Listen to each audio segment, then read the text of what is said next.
जो सूरत-ए-हाल नजर आ रही है पाकिस्तान और भारत के दरमियान, आज दोपहर जंग बंदी की जो इत्तफाक किया गया था, अब वो आगे बढ़ रहा है।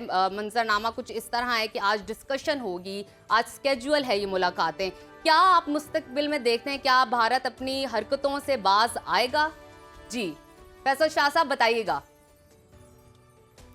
थैंक यू वेरी मच, बहुत शुक्रिया मुझे प्रोग्राम में लेने का। आपने बड़ा अच्छा अहाता किया है सारी चीज़ों का, और मैं ये समझता हूँ कि भारत को हर मुहाज पे शिकस्त हुई है, डिप्लोमेटिक हो, पॉलिटिकल हो, मिलिट्री हो, या सोसाइटी हो, या मीडिया हो।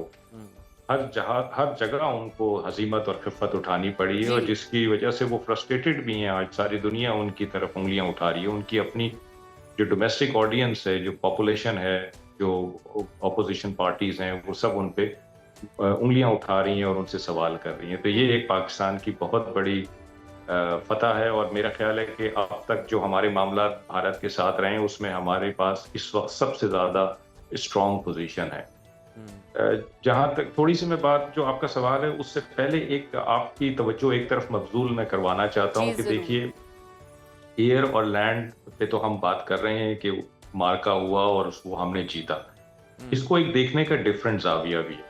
डिफरेंट जाविया ये है कि देखें, भारतीय ये समझते थे कि एयर और लैंड में उनके पास कुछ काबिलियत है जो वो पाकिस्तान के खिलाफ यूज कर सकते हैं, जिसको पाकिस्तान ने मार कर उनको ये बता दिया कि वो काबिलियत इस काबिल नहीं है कि वो पाकिस्तान के खिलाफ यूज हो सके। तो उस पे वो तो सब चीजें हमें नजर आई हैं, हमें सुनाई दी हैं, नजर आई हैं और महसूस हुई। लेकिन सी पे आप अगर देखिए तो सी पे उन्होंने कुछ किया ही नहीं, वो आगे ही नहीं बढ़े, 1 इंच आगे नहीं बढ़े। उनका जो फ्लीट था वो कई दिनों से कोई 500-600 मील पे खड़ा हुआ था, और ये 500-600 मील का मतलब है कि मैं बात कर रहा हूँ कि 800-850 किलोमीटर दूर कराची से या पाकिस्तान से वो खड़ा रहा, वहां फिरता रहा, लेकिन उसकी हिम्मत नहीं हुई आगे बढ़ने की। उसकी एक वजह ये है कि उनको ये बड़ी अच्छी तरह से पता था कि नेवी में या सी पे हमारी कोई कैपेबिलिटी नहीं है पाकिस्तान नेवी के खिलाफ, कि अगर हम आगे बढ़ेंगे तो हमारा शायद उससे भी बुरा हशर हो जो पाकिस्तान ने हमारा एयर और लैंड पे किया। तो जहां 2 जगह वो हिम्मत कर सकते थे, उन्होंने हिम्मत की, लेकिन जहां वो हिम्मत कर ही नहीं सकते थे, वहां वो आगे ही नहीं बढ़े। तो एक तो चीज मैं आपको ये बताना चाहता था। अब आप आ जाइए सवाल पे कि आगे क्या होने वाला है। देखिए, पाकिस्तान की इस वक्त माशाल्लाह बड़ी स्ट्रांग पोजीशन है, मैंने आपको बताया हर महाज पे, और इंडिया की बड़ी वीक पोजीशन है हर महाज पे। इंडिया के ऊपर प्रेशर, इंटरनेशनल प्रेशर भी है, डोमेस्टिक प्रेशर भी है, उनके अंदर एक पॉलिटिकल प्रेशर है, मीडिया का भी प्रेशर। तो इंडिया इस वक्त अंडर प्रेशर है, और मेरा ये ख्याल है कि इंडिया सीज फायर को वायलेट नहीं करना चाहेगा।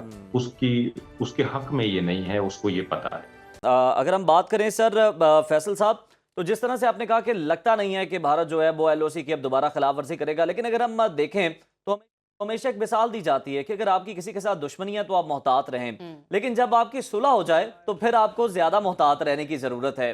तो यही वाला मामला यहां पर भी अप्लाई होगा?